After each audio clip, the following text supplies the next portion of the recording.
आपने कभी सोचा है कि state bank of India and HDFC bank दोनों में फर्क है? बैंक तो दोनों ही है, लेकिन काम करने का तरीका थोड़ा सा अलग है।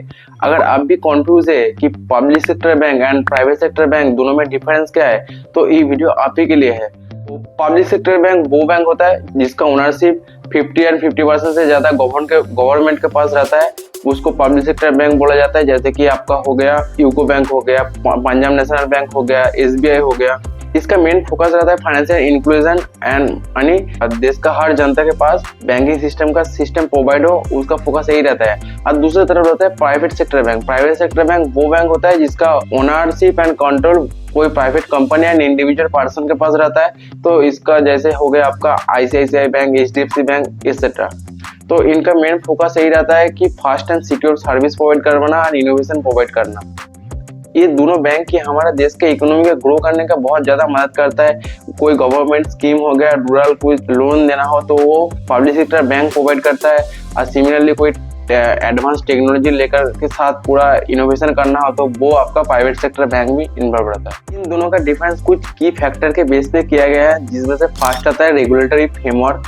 हर बैंक को, चाहे वो पब्लिक सेक्टर हो और प्राइवेट सेक्टर, एक रूल्स एंड रेगुलेशन फॉलो करनी होती है, लेकिन उसका स्ट्रक्चर थोड़ा सा अलग अलग होता है। जिसमें पब्लिक सेक्टर में गवर्नमेंट एंड आरबीआई दोनों का कंट्रोल रहता है, ठीक है। तो पब्लिक सेक्टर बैंक में कोई डिसीजन लेना हो, कोई रूल्स एंड रेगुलेशन निकालना हो, कोई इंपॉर्टेंट पॉलिसीज में काम करना हो, तो उसमें गवर्नमेंट का डायरेक्टली इन्वॉल्वमेंट रहता है, ठीक है। और मिनिस्ट्री ऑफ फाइनेंस भी इसमें इन्वॉल्व होता है जब कोई सोशल वेलफेयर करना हो, कोई रूरल एरिया के बैंक को, बैंकिंग सिस्टम को प्रमोट करना हो, ये सब में। इसके साथ साथ आरबीआई का रूल्स एंड रेगुलेशन फॉलो करना पड़ता है, जैसे सीआरआर, एसएलआर, ये जैसा कोई पॉलिसी को फॉलो करना पड़ता है। अच्छा, वही दूसरा दिग में प्राइवेट सेक्टर बैंक, इसमें गवर्नमेंट का तो डायरेक्ट कंट्रोल नहीं रहता, लेकिन आरबीआई के रूल्स एंड रेगुलेशन फॉलो करना पड़ता है। जैसे लाइसेंस करना, ऑडिट करवाना, रिस्क मैनेजमेंट करना, आदमी का पैसा सेफ रखना, ये सब चीज उसको फॉलो करना पड़ता है। यानी पब्लिक सेक्टर बैंक यानी गवर्नमेंट प्लस आरबीआई का कंट्रोल, और प्राइवेट सेक्टर बैंक यानी आरबीआई का कंट्रोल। दूसरा आता है financial stability and risk management. तो फाइनेंशियल स्टेबिलिटी की बात करते हैं तो देखा जाता है कि कोई हर टफ सिचुएशन में उस बैंक कैसे सर्वाइव करता है, ठीक है। तो पब्लिक सेक्टर बैंक को ज्यादातर सेफ माना जाता है, क्योंकि ये गवर्नमेंट के द्वारा कंट्रोल किया जाता है। कोई अगर फाइनेंशियल क्राइसिस भी आ गया तो गवर्नमेंट उसको बैक करते हैं, तो गवर्नमेंट एक्स्ट्रा फंड भी प्रोवाइड करता है, ठीक है, गारंटीड फंड। तो जिसके चलते ये थोड़ा सा ट्रस्टवर्दी होता है। लेकिन इसका मतलब ये नहीं होता है कि प्राइवेट सेक्टर बैंक कोई ट्रस्टेबल नहीं है। इसका भी आरबीआई का रूल्स एंड रेगुलेशन फॉलो करता है। तो इसमें क्या होगा, इसका आप सिचुएशन में सिनेरियो थोड़ा सा अलग रहता है। कंपनी का अलग तरीके से फंड मैनेज करके रखना होता है, ठीक है। तो इसका मतलब ये नहीं होता है कि ये कोई खराब है, इसको भी आरबीआई के द्वारा इंटरफेरेंस मिलता है, लेकिन इसका मतलब ये गारंटीड कोई बिल नहीं होता है। तीसरा नंबर पर आता है कस्टमर सर्विस एंड इनोवेशन। आजकल के डिजिटल जमाने में हर कस्टमर उसका चाहिए fast and secure and easy accessible, जिसमें से प्राइवेट सेक्टर बैंक थोड़ा सा आगे लीड करता है, पब्लिक सेक्टर बैंक थोड़ा सा इसमें पीछे है। क्योंकि प्राइवेट सेक्टर बैंक जैसे आईसीआईसीआई, एचडीएफसी, एक्सिस बैंक, इन लोग जो टेक्नोलॉजी बेस्ड इनोवेशन किया है, जैसे मोबाइल बैंकिंग, चैटबॉट प्रोवाइड करना, paperless and instant account open करवाना, इंस्टेंट लोन अप्रूव करना, ये सब में बहुत आगे है। लेकिन वही दूसरी तरफ अगर पब्लिक सेक्टर बैंक देखा जाए, जहाँ पर कोई प्राइवेट सेक्टर बैंक नहीं रहता, यानी रूरल एरिया जहाँ पर कोई प्राइवेट सेक्टर बैंक उतना ज्यादा खास फोकस नहीं करता, वहाँ पर आपका पब्लिक सेक्टर बैंक फोकस करता है। पब्लिक सेक्टर बैंक का मेन फोकस यही रहता है कि सस्टेनेबिलिटी एंड सिक्योरिटी मेंटेन करा, जहाँ पर हर किसी जनता के पास ये बैंकिंग सिस्टम प्रोवाइड होना चाहिए। जैसे हो गया आपका SBI, PNB, bank of Baroda, ये सब। 4 नंबर पे आता है इंटरेस्ट रेट।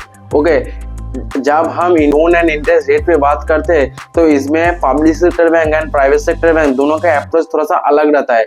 क्योंकि पब्लिक सेक्टर बैंक का मेन गवर्नमेंट पॉलिसीज को फॉलो करते हुए चलाते हैं, जैसे आपका एसबीआई हो गया, पीएनबी हो गया, ये सब। तो इसका फोकस क्या रहता है कि ज्यादातर लोगों को लोन देना, यानी वो चाहे फार्मर हो, वो चाहे स्टूडेंट हो, वो चाहे एमएसएमई लोन क्यों ना हो, इसका मेन फोकस ये रहता है कि पब्लिक को सर्विस देना, ना कि उसके ज्यादा इंटरेस्ट से पैसा कमाना। तो इसलिए इसका इंटरेस्ट रेट भी बहुत कम रहता है। वही अलग तरह से प्राइवेट सेक्टर बैंक में क्या होता है कि इसका लोन इंस्टेंट अप्रूव होता है, तो हर चीज फास्ट एंड सिक्योर होता है।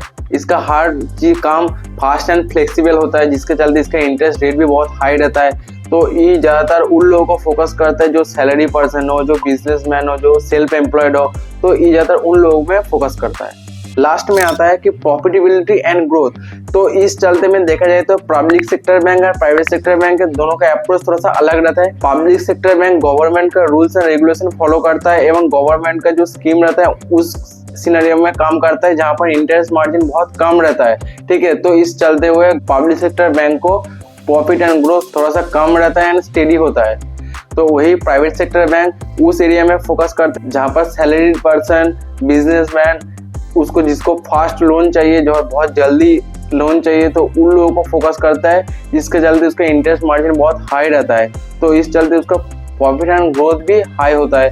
तो स्टॉक मार्केट में देखा जाए तो private sector bank fast and ज्यादा रिटर्न देता है, और वही आपका पब्लिक सेक्टर बैंक रिटर्न थोड़ा सा बहुत लो, रिटर्न तुलनामूलक कम रहता है। तो इसका मतलब ये नहीं रहता, कभी कभी ये अंडररेटेड भी रहता है, जो आगे चलकर बहुत ग्रो भी कर सकता है। आज के वीडियो में हम लोग पूरा डिटेल्स में जाने public sector bank and private sector bank में दोनों में डिफरेंस क्या है।